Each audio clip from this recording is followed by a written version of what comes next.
Hello students, आज हम most important theorem approximation theorem उसको डिस्कस करेंगे। लेकिन उससे पहले हम कुछ डेफिनेशंस हैं सिंपल फंक्शन और स्टेप फंक्शंस की, उनको डिस्कस करते हैं। सबसे पहले सिंपल फंक्शन क्या होता है।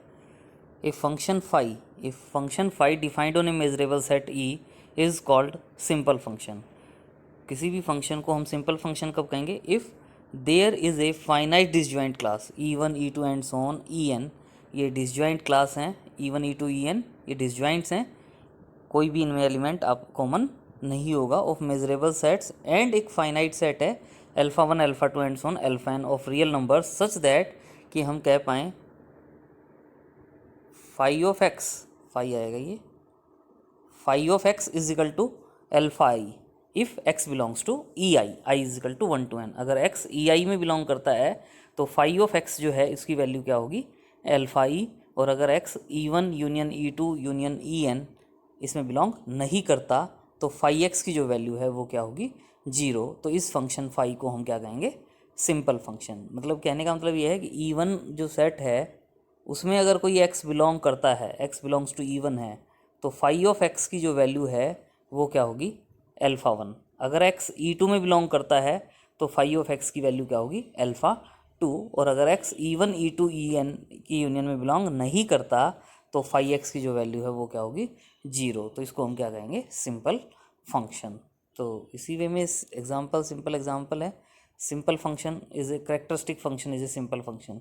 क्योंकि काई ई जो हम डिफाइन करते हैं करेक्टरिस्टिक फंक्शन, उसमें क्या कहते हैं? काई E of X, chi E of x की वैल्यू 1 होगी if x belongs to E, और 0 if X does not belong to E. अगर एक्स ई में बिलोंग नहीं करता तो काई करेक्टरिस्टिक फंक्शन की वैल्यू 0 होती है। तो जो करेक्टरिस्टिक फंक्शन है वो करेक्टरिस्टिक फंक्शन जो है वो क्या होगा?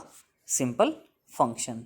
नेक्स्ट डेफिनेशन है हमारे पास स्टेप फंक्शन की। A function f is said to be step function. एक फंक्शन को हम स्टेप फंक्शन कब कहेंगे?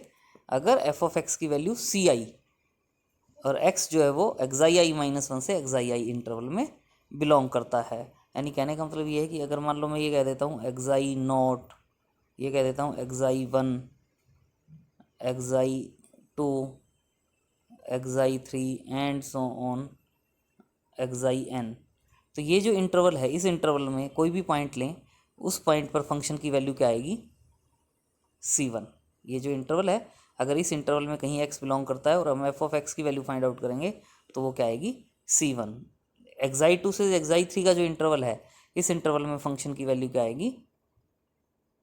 C3 and so on एक्साई n -1 से एक्साई n का जो इंटरवल होगा, इसमें फंक्शन की वैल्यू क्या आएगी?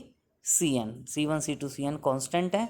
और ये जो एक्साई आई से लेके ये जो है, ये हमारा जो इंटरवल है ए बी जो इंटरवल है उसका हम सब इंटरवल्स में इसको हम डिवाइड कर सकते हैं, subdivision of closed interval a b. तो सिंपली बस ये है कि हमारे पास जो सिंपल फंक्शन था, सिंपल फंक्शंस में हमारे पास मेजरेबल सेट थे E1 E2 and so on En। लेकिन जो हम स्टेप फंक्शन की बात कर रहे हैं, स्टेप फंक्शन के केस में हमारे पास इंटरवल है एक्साई आई -1 से एक्साई आई। तो इन इंटरवल्स में हम क्या कहते हैं कि अगर ऐसे कंडीशन सेटिस्फाई होती है तो उस फंक्शन को हम क्या कहेंगे? Step function. और क्लियरली डेफिनेशन से ही क्लियर होता है कि अगर कोई भी हमारे पास स्टेप फंक्शन है तो वो हमेशा क्या होगा? Simple function. Every step function is a simple function. Next theorem में हम क्या कह रहे हैं? Every simple function phi on E is a linear combination of characteristic function. मतलब कोई भी सिंपल फंक्शन है तो उसको हम linear combination of characteristic functions of measurable subset of E लिख सकते हैं। सो इजी सॉल्यूशन है। फाई सिंपल फंक्शन है तो by definition of simple function C1 C2 Cn non zero constant होंगे and in its image of phi of E for each I is equal to 1 to n। और जैसे वहाँ हम E1 E2 En लिख रहे थे, यहाँ इसमें क्या लिख दिया? ए आई सेट में वो ई के पॉइंट होंगे जिनके लिए फाई एक्स की वैल्यू क्या होगी? सी आई। तो फाई इज इक्वल टू क्या हो जाएगा? समीशन सी आई काई ए आई।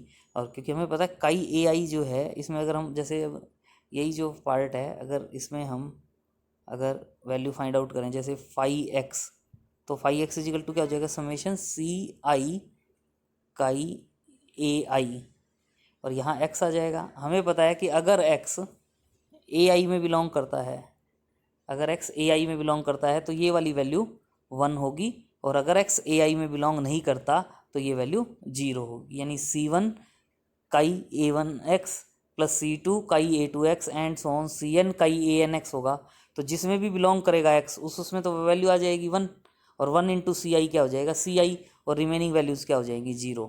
तो phi of x is equal to क्या आ जाएगा CI, कब, अगर x जो है वो AI में बिलोंग करता है। तो क्लियरली हम क्या कह सकते हैं कि फाई को हम क्या लिख सकते हैं, फाई को हम क्या लिख सकते हैं, समेशन CI काई AI, और इसका मतलब क्या है, phi can be written as linear combination of simple function. और यही हम कहना चाह रहे थे कि हम इसको as a function of linear functions की फॉर्म में लिख सकते हैं। तो इसका मतलब क्या हुआ, इस जो थ्योरम है 10 सिंपल फंक्शंस की क्या है, being a sum of measurable function is measurable. इससे हमें ये क्लियर होता है कि अगर फाई सिंपल फंक्शन है तो ये सम ऑफ मेजरेबल फंक्शन इज, क्योंकि ये मेजरेबल फंक्शंस का सम है तो सिंपल फंक्शन जो है वो भी क्या हो जाएगा, मेजरेबल हो जाएगा। और डेफिनेशन से ही क्लियर हो जाता है कि अगर एफ और जी दो सिंपल फंक्शन है और सी कांस्टेंट हैं, तो एफ प्लस सी कहें, सी एफ कहें, एफ प्लस जी कहें, एफ इंटू जी कहें, तो ये भी क्या होंगे, सिंपल फंक्शंस। ये भी क्या होंगे, सिंपल फंक्शंस। इनको भी हम क्या कहेंगे, सिंपल फंक्शंस होंगे हमारे पास। नेक्स्ट है हमारे पास approximation theorem, most important theorem, approximation theorem. Approximation theorem में क्या कह रहे हैं, every non negative measurable function, कि अगर कोई भी non negative measurable function F है तो there exist a non negative non decreasing sequence of simple functions. F क्या है, एफ क्या है, नॉन नेगेटिव मेजरेबल फंक्शन, और इसके लिए हम एक सीक्वेंस बनाएंगे एफ एन एक सीक्वेंस बनाएंगे। कैसी सीक्वेंस, जो नॉन नेगेटिव होगी और non decreasing sequence of simple functions की होगी, सच दैट कि limit n tends to infinity f N x जो होगा वो किसके इक्वल होगा, एफ एक्स के इक्वल। यानी एफ एन जो सीक्वेंस होगी वो कन्वर्ज करेगी एफ पर on x belongs to E के लिए। ये तो हम पहले इसमें ये प्रूव कर रहे हैं नॉन नेगेटिव मेजरेबल फंक्शंस के लिए, लेकिन अगर आगे हम इसको जनरल रिजल्ट की फॉर्म में भी कन्वर्ट कर सकते हैं। In general case if we do not assume non negative f then we say every measurable function f, यहाँ नॉन नेगेटिव वर्ड यूज नहीं करे, अब क्या करें, every measurable function f there exist a sequence f n of simple functions which converges point wise to f. मतलब f N x जो sequence होगी वो एफ एक्स पर कन्वर्ज करेगी, या दैट इज हम क्या कह सकते हैं, every measurable function can be approximated to a sequence of simple function. Measurable functions को हम approximated convergent point wise convergent दिखा सकते हैं to a sequence of simple functions. So result is very important and very easy, इसको आप कर सकते हैं। देखें क्या है स्टेप बाय स्टेप। तो सबसे पहले हम नॉन नेगेटिव मेजरेबल फंक्शन के लिए कर रहे हैं। तो first assume that F x greater than और equal to 0 for all X belongs to E, और एफ एक्स की ग्रेटर देन और इक्वल टू 0 है, जो एफ एक्स एनी फंक्शन हो सकता है नॉन नेगेटिव। तो इस नॉन नेगेटिव मेजरेबल फंक्शन के लिए, इसके लिए हम एक सीक्वेंस कंस्ट्रक्ट करेंगे, और वो सीक्वेंस ऐसी कंस्ट्रक्ट करेंगे जो कन्वर्ज करेगी on F x point wise. F x given होगा, मतलब उसकी हेल्प से हम एफ एक्स की हेल्प से हम एक सीक्वेंस कंस्ट्रक्ट कर रहे हैं। थोड़ा सा ध्यान देंगे कि ये सीक्वेंस कैसे कंस्ट्रक्ट करेंगे, ये हमें ध्यान रखना है। एफ एन एक्स की वैल्यू हम क्या कहेंगे, F N X equal to I minus one upon two raise to the power N. हमेशा नहीं, एफ एन एक्स की value I minus one upon two raise to the power N होगी, लेकिन कब, अगर F X I minus one upon two raise to the power N से I upon two raise to the power N के बीच में belong करेगा। आई की जो वैल्यू है वो वेरी करेगी from 1 2 3 and so on n into two raise to the power n तक। और अगर एफ एक्स की वैल्यू ग्रेटर देन और इक्वल टू एन है, ये एन जो है वो यहाँ से आएगा एफ एन से। अगर एफ एक्स की वैल्यू ग्रेटर देन और इक्वल टू एन है तो एफ एन एक्स की जो वैल्यू है वो किसके इक्वल होगी, एन के इक्वल होगी। तो यहाँ से ये एफ एन एक्स है, एफ एन एक्स से हम इसमें ये जो एफ एन एक्स है, इस एफ एन एक्स में हम एन की वैल्यू अगर 1 पुट करते हैं, तो आप देखें एन की वैल्यू 1 पुट करेंगे तो F one X equal to क्या हो जाएगा, I minus one upon two raise to the power N था। तो एन की वैल्यू 1 पुट करेंगे तो क्या हो जाएगा, I minus one upon two, लेकिन कब होगा 4, I minus one upon two is less than और equal to F x is less than I upon two raise to the power N, मतलब आई अपॉन टू। और आई की value कहाँ से कहाँ तक वेरी करेगी, 1 2 up to n into two n raise to the power N था। इसमें हम एन की वैल्यू 1 पुट करेंगे तो क्या होगा, 1 into two raise to the power 1 यानी 2, यानी 1 और 2, आई की वैल्यू 1 और 2। आगे क्या करें, अगर एफ एक्स ग्रेटर देन और इक्वल टू एन, मतलब एफ एक्स ग्रेटर देन और इक्वल टू 1 है तो f1x की वैल्यू n मतलब 1 हो जाएगी। तो ये हमारे पास क्या हो गया f1x। और इसको थोड़ा सा और सिंप्लीफाई कर सकते हैं, i की वैल्यू 1 पुट करें, अब इसमें i की वैल्यू 1 पुट करें तो क्या होगा, 1 पुट करेंगे तो 1 माइनस 1 0.2 यानी 0। कब 4 i की वैल्यू 1 पुट करेंगे तो 1 minus 1 0 0.2 0 is less than equal to fx is less than 1/2। अब इसमें i की वैल्यू 2 पुट करेंगे, i की वैल्यू 2 पुट करेंगे तो क्या होगा 2 माइनस 1 1 1/2 4 1/2 इज लेस देन और equal to fx is less than, i की वैल्यू 2 पुट करेंगे यहाँ तो 2 पुट करेंगे तो 2/2 यानी 1 हो जाएगा। और फिर fx ग्रेटर देन और इक्वल टू 1 के लिए 1। तो ये जो फंक्शन है f1x, ये जो फंक्शन है f1x वो हमारा क्या आया जब हमने इस फंक्शन में n की वैल्यू 1 पुट की।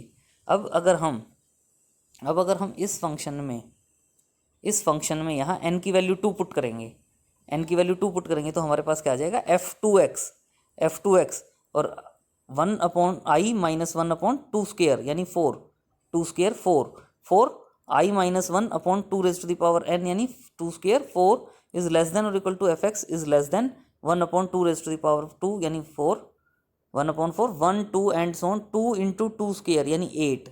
यानी i की जो वैल्यू वेरी करेगी वो क्या करेगी 1 से 8 और fx इज ग्रेटर देन और इक्वल टू 2 के लिए फंक्शन की वैल्यू क्या हो जाएगी 2। मतलब नेक्स्ट स्टेप जो आप देख रहे हो उसमें हमने क्या किया है कि ये जो पार्ट है आपके पास, ये जो फंक्शन आप देख रहे हो इसमें जहाँ जहाँ n है वहाँ अगर हम 2 पुट कर देते हैं, इसमें जहाँ जहाँ n है वहाँ अगर हम 2 पुट कर देते हैं तो हमारे पास ये f2x आ जाएगा। ये हमारे पास f2x की वैल्यू आ जाएगी। f2x is equal to i minus 1/2 raise to the power n था, 2 raise to the power n था तो 2 स्क्वेयर 4 हो जाएगा 4 i minus 1/4 is less than और equal to fx is less than i/2 raise to the power n था मतलब i/4। i की value very करती है 1 to 8 और एंड fx ग्रेटर देन और इक्वल टू n था, वहाँ क्या आ गया fx ग्रेटर देन और इक्वल टू 2 के लिए 2। तो यहाँ से आप अब इसमें i की वैल्यू जो वेरी करती है 1 to 8 पुट वेरी करती है। तो अब हम इसमें अगर i की वैल्यू 1 पुट करते हैं तो आप देखेंगे ये आ जाएगा। देखें आप इसमें i की वैल्यू 1 पुट करें, i की वैल्यू 1 पुट करेंगे तो i 1 minus 1 0 4 0 is less than और equal to fx is less than 1/4। फिर आप इसमें i की वैल्यू 2 पुट करेंगे, जब आप इसमें i की वैल्यू 2 पुट करेंगे तो ये आ जाएगा एंड सो ऑन। जब आप इसमें i की वैल्यू 8 पुट करेंगे, i इजिकल टू 8 पुट करेंगे तो ये वाली वैल्यू आ जाएगी। i की वैल्यू 8 पुट करके देखें, यहाँ 8 पुट करके देखें 7/4 7/4 इज लेस देन और equal to fx is less than 2 आ जाएगा। और फिर ये वाली वैल्यू तो as it is 2 4 fx greater than और इक्वल टू 2। तो ये पहले हमने f1 फंक्शन फॉर्म किया, पहले हमने ये f1 फंक्शन फॉर्म किया, ये f1 था। फिर इसके बाद हमने ये फंक्शन f2 बनाया। इसी तरीके से अगर हम इसमें यहाँ जो ये हमारे पास फंक्शन है इसमें n की वैल्यू 3 पुट करें, n की वैल्यू 4 पुट करें तो ये हम f1 f2 f3 and so on एक सीक्वेंस फॉर्म कर सकते हैं फंक्शंस की। Similarly we can write f3 and so on. और यहाँ से आप देखेंगे जो f1 f2 f3 है ये क्लियरली आप चेक करेंगे कि आप देख रहे हो f1 f2 f3 सबकी वैल्यू पॉजिटिव है तो clearly fn are positive whenever f is positive, क्योंकि f भी पॉजिटिव गिवन है। And also it is clear that अगर आप इनमें देखें f1 f2 f3 तो आप पाएंगे fn जो है वो लेस देन और इक्वल टू fn+1 होगा। f1 f2 की वैल्यू को कंपेयर करें, फिर f3 की वैल्यू भी लिख के देखें, आप देखेंगे तो इंटरवल्स के बीच में अगर फंक्शंस की वैल्यू कंपेयर करेंगे तो क्लियरली आपको नजर आएगा fn जो है वो क्या होगा लेस देन और equal to fn+1। Moreover fn takes only a finite number of values और fn की जो वैल्यूज़ हैं वो फाइनाइट वैल्यूज़ हैं। तो fn हमारे पास सीक्वेंस क्या आ गई non negative non decreasing functions. हमें f हमारे पास non negative measurable functions given था और हमें fn एक ऐसी सीक्वेंस फॉर्म करनी थी जो नॉन नेगेटिव हो नॉन डिक्रीजिंग हो और हमने ये दिखाना fn जो है वो f पर कन्वर्ज करेगी, fn कन्वर्जेस टू f। तो ये हमने ऐसी सीक्वेंस बनाई है जो f पर कन्वर्ज करेगी। तो क्लियरली हो गया हमारे पास पार्ट fn सीक्वेंस आ गई। अब हम डिनोट करें, अगर एक सेट बनाएं हम ENI में वो पॉइंट्स होंगे जिसकी वैल्यू क्या होगी inverse image of f inverse i minus 1/2 raise to the power n से i/2 raise to the power n तक के जो पॉइंट है उनकी f के अंडर इनवर्स इमेज जो होंगी वो जितने भी पॉइंट्स होंगे उनको हम किससे डिनोट कर रहे हैं ENI से। यानी क्या इसमें वो एलिमेंट होंगे E के, ENI का मतलब क्या होगा वो एलिमेंट होंगे E के जिनके लिए एफ एक्स की वैल्यू जो है वो i minus one upon two raise to the power n से लेकर i upon two raise to the power n के बिटवीन लाई करेगी। और एफ ई एन जो है वो हम किससे डिनोट कर रहे हैं, f inverse n to infinity, यानी इसमें ई के वो पॉइंट होंगे जिनके लिए एफ एक्स की वैल्यू ग्रेटर देन और इक्वल टू एन होगी। जो हमने ऊपर डिफाइनिंग की है f one f two f n की, उनकी हेल्प से अब हमने ये ई जो सेट हैं उनके सबसेट्स कह लें या मेजरेबल सेट्स आपको क्लियरली नज़र आएगा। ई मेजरेबल है तो ये जो है क्लोज सेट मेजरेबल होता है और inverse image of measurable set measurable होती है। तो ईच ई एन आई और ई एन जो है वो क्या होंगे, मेजरेबल होंगे। और अब इनकी हेल्प से आप देखेंगे कि जो एफ एन सेट हमने डिफाइन किया है, अगर आप देखें ये जो है एफ एन को आप देखेंगे कि ये लिख सकते हैं f n is equal to summation i is equal to one to n two raise to the power n i minus one upon two raise to the power n chi E n i plus n chi E n. आपको characteristic function का मतलब पता ही है, काई ई x की value 1 होगी अगर x ई में बिलोंग करेगा, और काई ई एक्स की वैल्यू 0 होगी अगर एक्स ई में बिलोंग नहीं करेगा। तो उसके अकॉर्डिंग आप एफ एन एक्स अगर आप लिख के देखें, यहाँ एक्स यहाँ अप्लाई करें, एक्स यहाँ अप्लाई करें, एक्स यहाँ अप्लाई करें, तो आपको क्लियरली नज़र आएगा कि this value is nothing but f n function को हमने in terms of characteristic functions के फॉर्म में लिख दिया है यहाँ फॉर एवरी एन। नाउ ये जो है हमारे पास फंक्शन करेक्टरिस्टिक फंक्शन मेजरेबल होता है, सम ऑफ मेजरेबल फंक्शन मेजरेबल होता है, तो ये मेजरेबल हो जाएगा।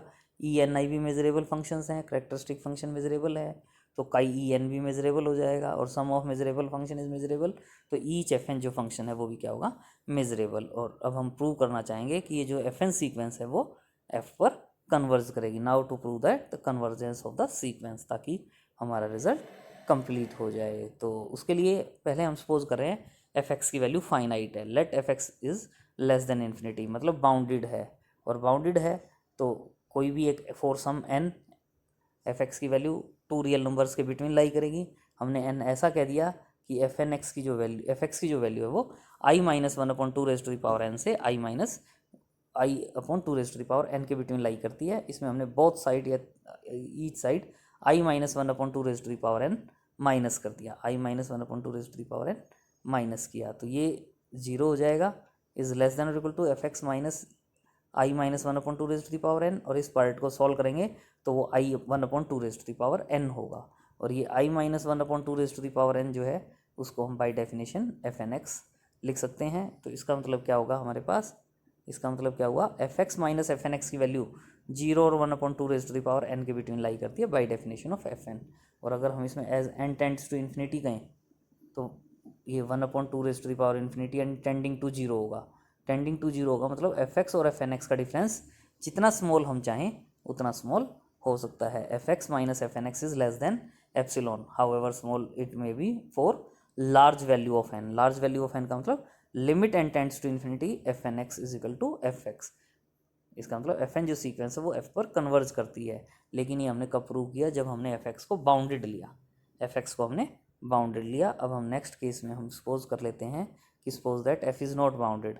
इसका मतलब एफ एन एक्स की वैल्यू एन होगी for all f x greater than और इक्वल टू एन के लिए। और अगर अब हम यहाँ इसमें limit n tends to infinity f N x solve करें तो ये क्या आ जाएगा, इन्फिनिटी, और एफ एक्स भी क्या है, अनबाउंडेड है, तो ये वाली वैल्यू क्या होगी, limit n tends to infinity f N x is equal to F x. तो इसका मतलब हमारा रिजल्ट कंप्लीट हो जाएगा। लेकिन ये जो हमने अप्रॉक्सीमेशन थ्योरम में रिजल्ट किया है, ये रिजल्ट हमने नॉन नेगेटिव फंक्शंस कंसीडर करके किया।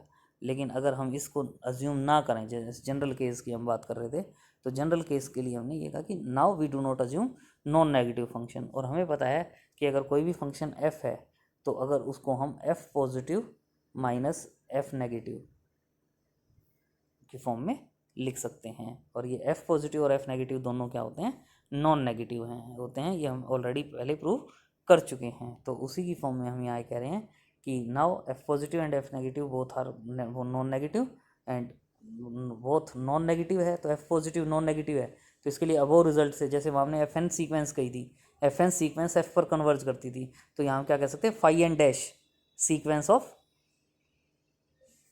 नॉन नेगेटिव मेजरेबल फंक्शंस की सीक्वेंस होगी जो f पॉजिटिव पर कन्वर्ज करेगी by above part phi n dash. इसी वे में f नेगेटिव के लिए क्या करें, phi n double dash sequence होगी सिंपल फंक्शंस की जो f नेगेटिव पर कन्वर्ज करेगी, where phi n dash and phi n double dash are simple functions as already proved अभी हमने प्रूव किया इसको, और हमें पता है कि एफ को हम F positive minus F negative लिख